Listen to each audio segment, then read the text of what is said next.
Every year we always make several different sweet treats for Christmas.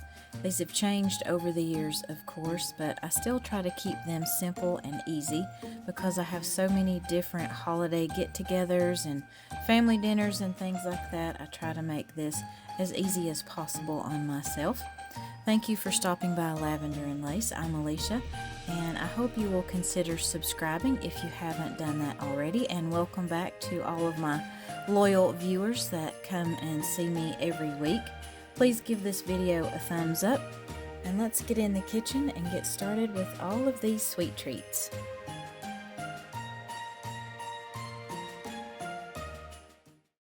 This is absolutely the easiest peanut butter fudge I have ever made. I had a friend share this idea with me several years ago on Facebook, actually.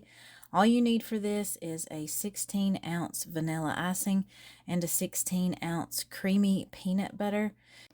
Be sure that you save your icing containers because I have a really neat idea for those, so stick with me till the end of this video. You will want to put your icing and your peanut butter both in a microwave safe bowl, and you will just want to microwave those until they are soft and easy to mix. I like to do my peanut butter for 30 seconds, stir that, and then do another 30 seconds. And the icing usually only takes one 30-second cycle in the microwave. You don't want these to be completely melted or it will just take longer to set up your fudge. You could even try this with the chocolate peanut butter maybe, or a chocolate icing with a regular peanut butter. That will probably work out really good as well. And once you have your peanut butter and your icing both melted, you just want to combine those together in a bowl and mix those until it is mixed well and you don't see any more of the white color from your icing. You can make several batches of this at once and they set up super quick. This is a super fast and easy recipe, and my kids love this peanut butter fudge, so I like to make several of these at the same time and just keep them in the refrigerator during the Christmas holiday, and they can just grab a piece whenever they want to. And all of these ideas and recipes today also make great gifts, so be sure you stick with me to the end of the video, and I have several really cute packaging and gift ideas for each of these recipes. And you will want to line an 8x8 baking sheet with some aluminum foil, and I did spray mine just very lightly with some non-stick cooking spray. Just spread out your fudge mixture into your baking dish. Just spread that around until you get it in all of the areas of your baking dish. And once you have all that spread out into your baking dishes, you will just put that in the refrigerator until it is set up. It usually takes about 30 minutes. It doesn't take long at all. And then I like to use one of my bread knives and just cut slices. I like to cut smaller pieces of this because it is very rich, and you will just cut that out into those bite-sized pieces. And if you do those smaller sections, you will get a lot more from each batch of your fudge.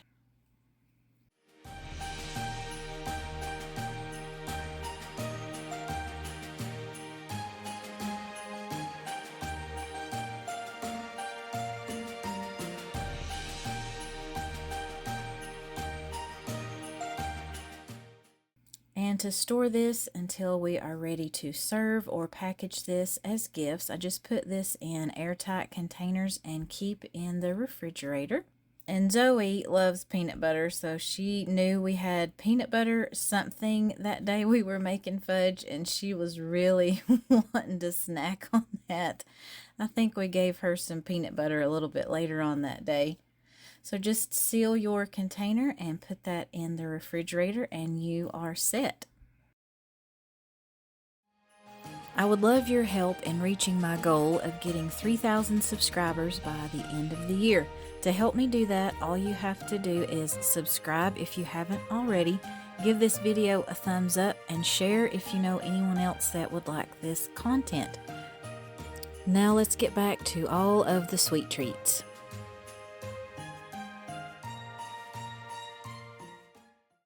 On Christmas morning, I don't want to have to do a lot of cooking and a lot of work that day. I just want to be able to enjoy my family and open our presents and things. So this recipe is one that you can do the day before and have it ready to go. You only need a few ingredients for this recipe. So you will start by browning some breakfast sausage in a skillet. And this is just one of the smaller packages that you can get. Just make sure that you brown that really well, and I like to drain my sausage on a plate that's covered with some paper towels just to remove some of that excess grease and oil that you get from cooking. And then I just grabbed one of my glass pie plates and sprayed that with some nonstick spray.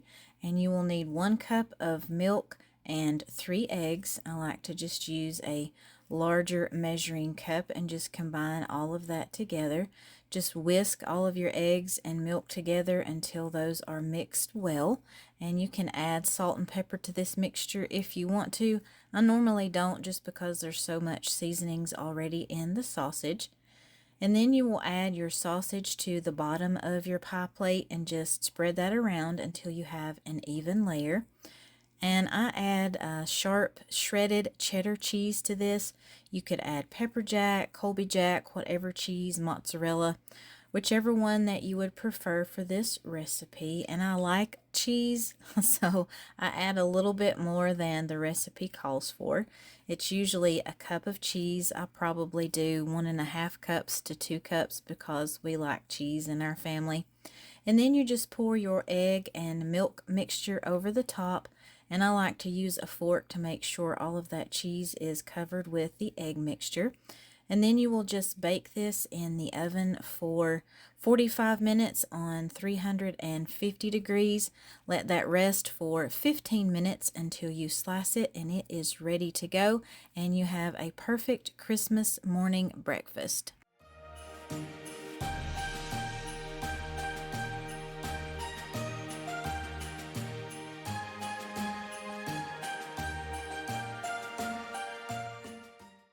This recipe is my favorite sweet treat for Christmas because it combines sweet and salty. You will just want to start boiling some water in a pot and set you a glass bowl on top of that. Just create a double boiler.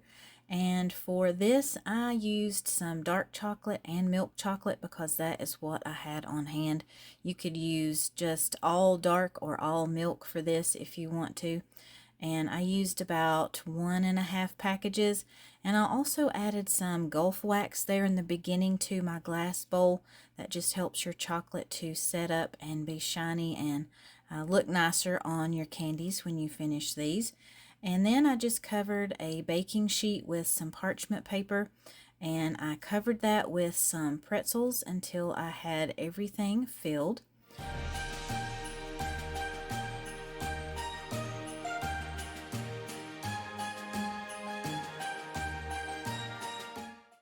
And we also unwrapped several of the Werther's Original Chewy Caramels. We needed several of these for this recipe, so we unwrapped all of them at one time. Just cut those in half and got them ready to place on each of my pretzels. We are making the chocolate caramel pretzel bites. Then you just take one piece of your caramel and add that to each of your pretzels until you have all of those covered. And in the meantime, I did have my oven preheating to 250 degrees. You just want to have a low temperature so you don't burn your pretzels, but you want your caramels to melt. Just add those to your oven, and this took about 5 to 7 minutes for me to get my caramels melted.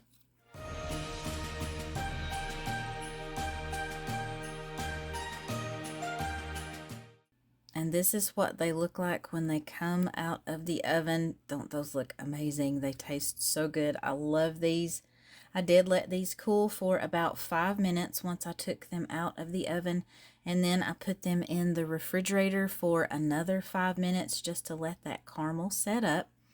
And in the meantime, my chocolate and my wax had melted and combined. and this is ready to dip all of your pretzels in. So Graceland was my sous chef to make these little candies, so she helped dip some of these. So you just dip those into the chocolate and you can cover them as much as you want to. We try to cover all of that caramel up. And while that chocolate is still soft and a little melty, we add just some sprinkles on there to give that a little bit more color and look festive for Christmas time.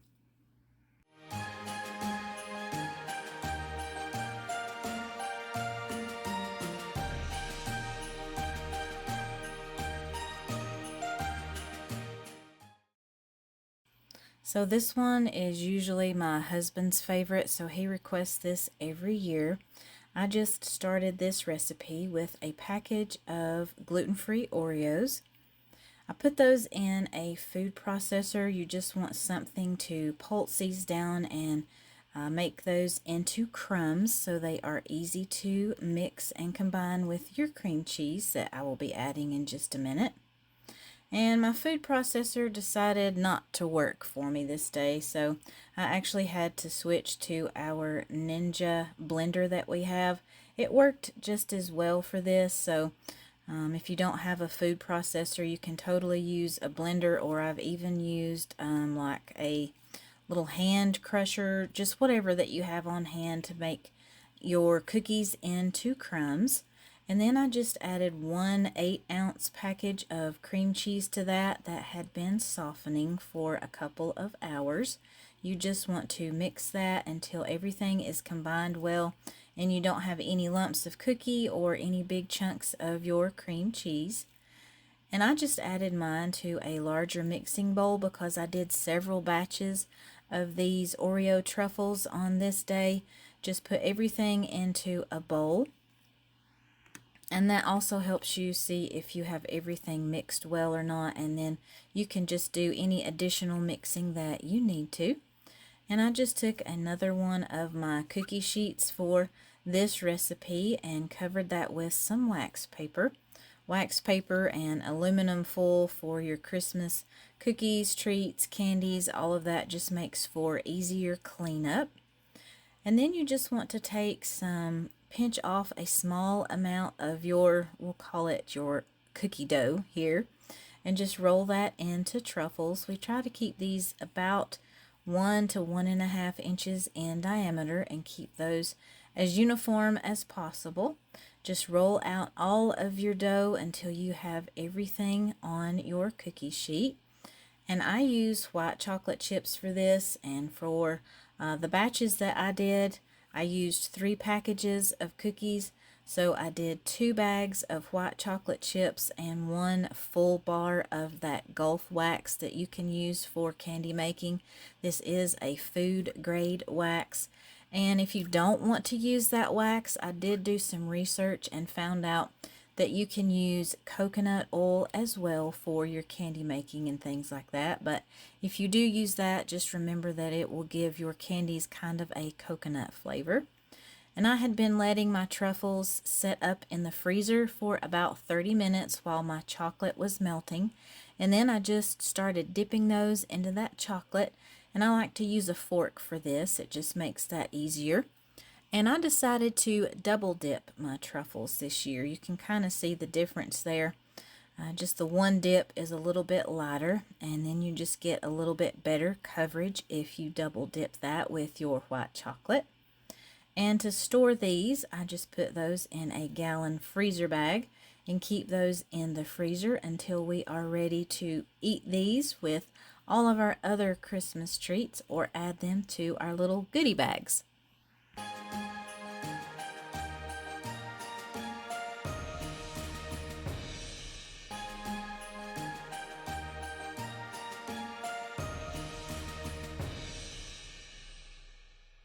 So remember I told you to save those icing containers? Well, here's what we are going to do with those. I had cleaned mine out really well and run that through the dishwasher, just removed the label that came with this on the packaging. And then I just grabbed a scrap piece of wrapping paper that I had on hand. It's another great way that you can use some of those smaller pieces that you have. And I just measured out a piece that would fit on the outside of my icing container. And I just cut that down to size and kind of wrap this like you would a Christmas present. And this is just a great way that you can use up those containers and not have to buy any additional packages or anything like that for your treats that you make. Just use some tape to secure that to the outside of your container. And another idea would be to use some Sharpies and let your kids decorate the outside of these. Just add some Christmas designs or anything that they would want to on the outside of these containers.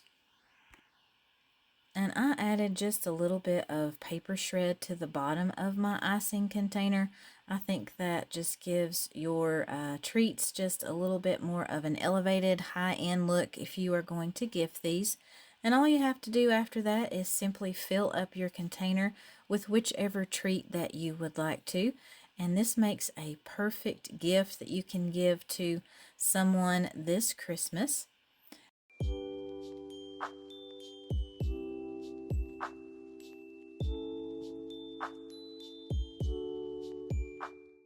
And just to add a little bit more decoration to this, I just took a smaller piece of that same wrapping paper and just folded it like you would a Christmas card or letter or something like that.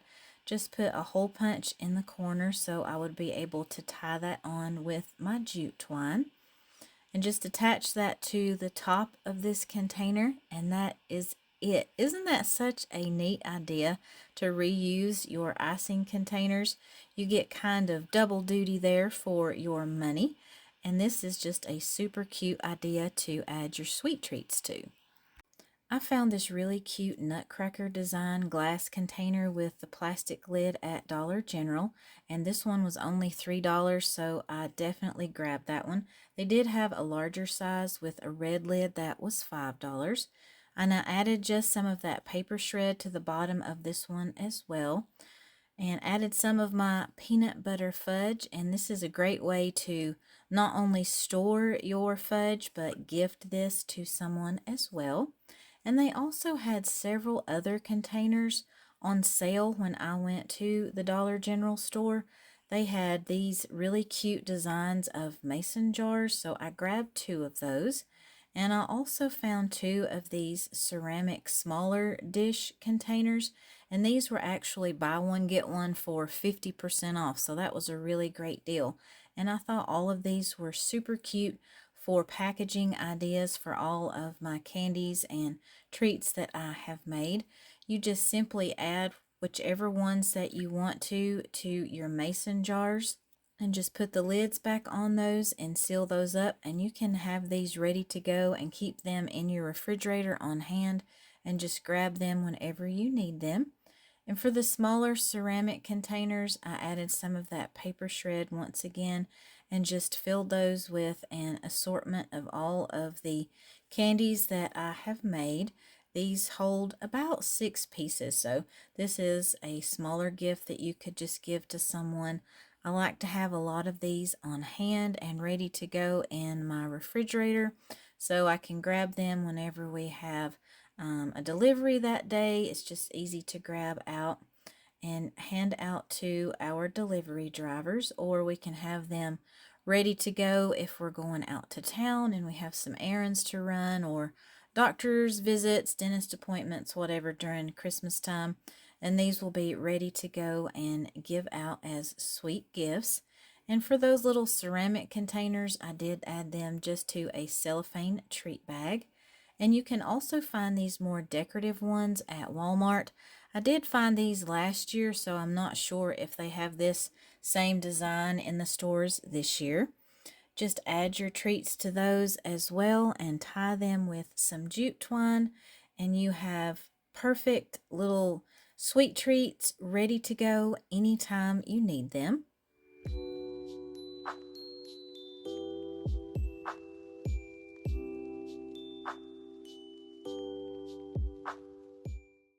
And I also found this smaller cardboard box at Dollar General while I was there, and I decided to add just a piece of wax paper to the bottom of that And this one holds quite a lot of your sweets. So this one would be perfect to give to like a doctor's office if they have several employees or things like that. This one, of course, I will not leave in the refrigerator with all of my other ones. But these are just some really simple and easy ways that you can package all of your sweet treats and have them ready to go and give to anyone that might need a gift this Christmas.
I hope you guys enjoyed all of these recipes and ideas in today's video.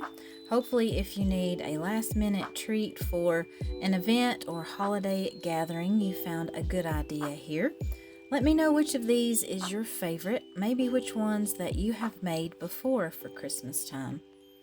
Please give this video a thumbs up, and I would also love to connect with you on Facebook and Instagram. You can find links to both of those in the description box. I like to share updates about videos on Facebook, and I also like to do some kind of behind the scenes things on Instagram and maybe just some different video clips that you won't see here on YouTube.